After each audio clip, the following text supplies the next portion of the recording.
in terms of identifying mastery of the requirements. Along with that, we can see that we have the starting quiz, and then what we can do is we can match against that. What does that mean? So we're identifying the actual learning that transpired through the simulation event. And we'll talk a little bit more about this as referred to as an ipsative assessment model. Just to let you know that this project is being submitted to BIRA for a grant where we're trying to explore meeting the challenge of artificial intelligence for teaching and learning. Right, so here's the activity. Now, hopefully you have scanned the QR code. If not, it's right here. And what's going to happen is that we're going to demonstrate through this interactive race game right now, the opportunity for you to understand this ipsative testing model. So it's not the traditional criterion or norm reference based model. Instead, what we're doing is we're looking at the individual and trying to identify what they have learned in the context of the real life learning scenario. Okay, so hopefully you've got this open. We're going to be asking you to use just one finger and tap on the left and right arrows to make the runner go. All right, and we're ready to do this. And ready, set, and go. Okay, press the arrow, one finger left and right, one finger left and right. You can see our runner going here on the sprint, and it looks like they're doing pretty well so far. Press the button, and there we go. Okay, you can see the result there. So it looks like it's 13.97. Let's have a look.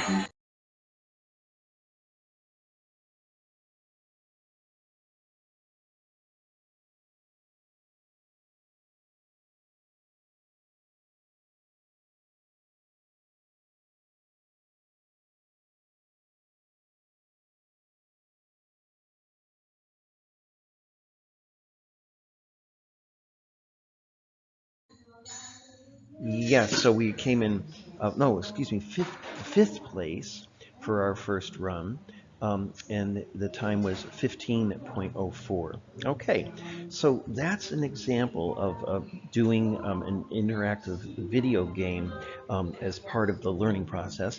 But now we're going to have an intervention. We're going to ask you to not just hit the button with one finger, but to use two different fingers. So we're trying to change the learning scenario. We're trying to change the situation to provide a different intervention. All right, so let's see if this intervention, now you're going to be pressing with two fingers or two thumbs if you're using your smartphone. All right. And so this is race game number 2. Ready? And go. Pressing now two fingers or two thumbs. Oh, he's fallen down. But he's back up. And press those fingers. You see the intervention here is changing things. And across the line. All right. And well done. Okay. So we can see that from this change in the intervention, we now have an improvement. So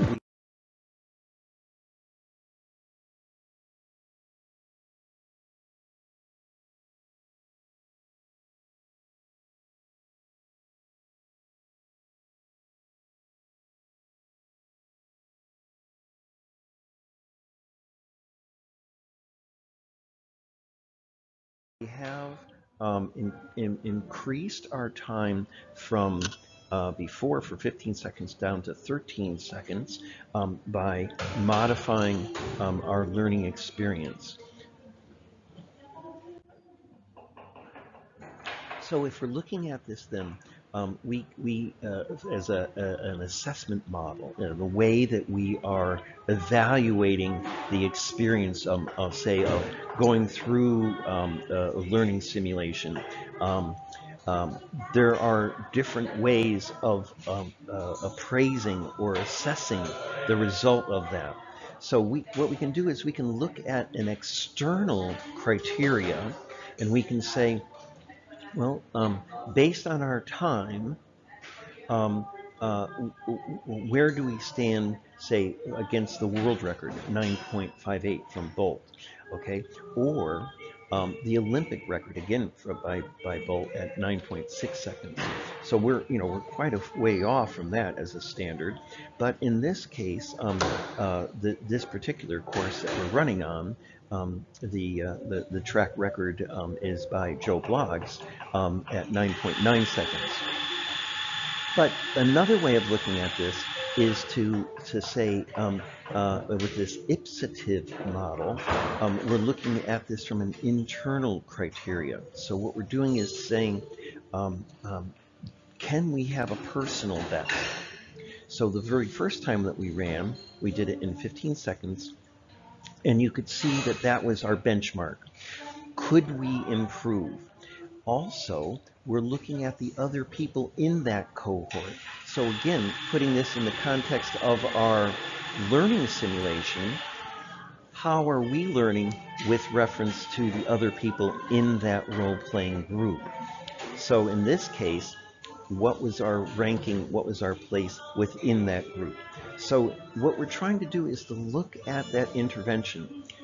Was there an impact on how we changed, how we went from just the one finger to using two fingers or two thumbs?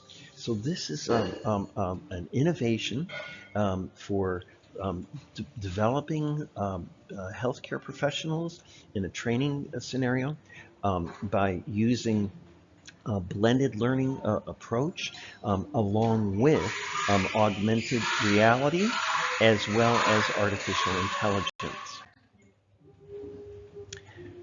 So what we have here is my website, abasiel.uk, and then / augmented reality.